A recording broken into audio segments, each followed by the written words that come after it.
కొత్త వాళ్ళని రానియకపోవడం కారణం ఏంటంటే వాళ్ళు వస్తే ఇప్పుడు పాపం డాన్స్ రాజు D10 రాజు గురించే తీసుకోండి. పాపం చాలా పూర్ ఫ్యామిలీ పిల్లగాడతాను అనుకోకుండా అది కూడా మేము తెలుగు వాళ్ళని తీసుకోండి నేను శేఖర్ మాస్టర్ నేను రాకేష్ మాస్టర్ గొడవ చేసిన తర్వాతనే వీళ్ళని తీసుకున్న తర్వాత D10 హిట్ కొట్టిన తర్వాత అప్పటికి మా తెలంగాణ యూనియన్లో మీ కార్డు తీసుకోమని చెప్పినాం.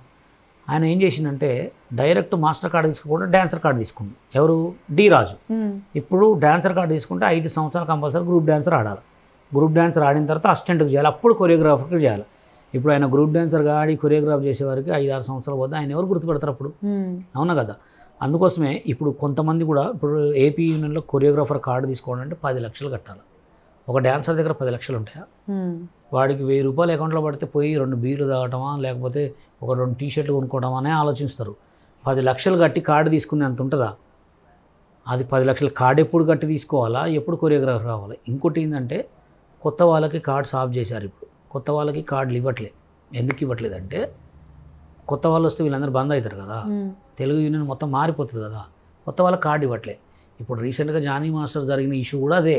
అమ్మాయికి కార్డు ఇవ్వలేదు, అమ్మాయికి కొరియోగ్రాఫర్ కార్డు ఇవ్వలేదు, అతనికి ఇవ్వలేదు. చాలామంది కొరియోగ్రాఫర్ కోసం అప్లై చేసుకున్నారు. కొరియోగ్రాఫర్ కార్డ్స్ మాకు కావాలని చెప్పి అప్లై చేసుకుంటే రిజెక్ట్ చేశారు. ఎందుకు రిజెక్ట్ చేశారని అడిగితే అమ్మాయిని కొంచెం ఎక్కువ మాట్లాడే వరకు అమ్మాయి బయటకు వచ్చి మొత్తం చెప్పేసింది.